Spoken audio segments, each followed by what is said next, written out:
Başlayacağız. TUMOK temsilcimiz Berkay Güç Yetmez aramızda. TTP temsilcisi Kazım Doğan Eroğulları aramızda. DİS bölge temsilcimiz Ali Güdücü aramızda. TES dönem sözcüsü Ömer Parmakçı aramızda. Türk Şube Başkanı Mahmut Can Yok aramızda.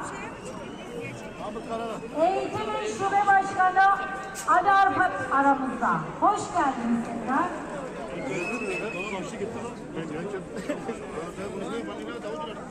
Neredesin? Olmazsa erken kaçıyordu. Ben ayrıyım burada. Genel Başkanı Mehmet Gökmen aramızda.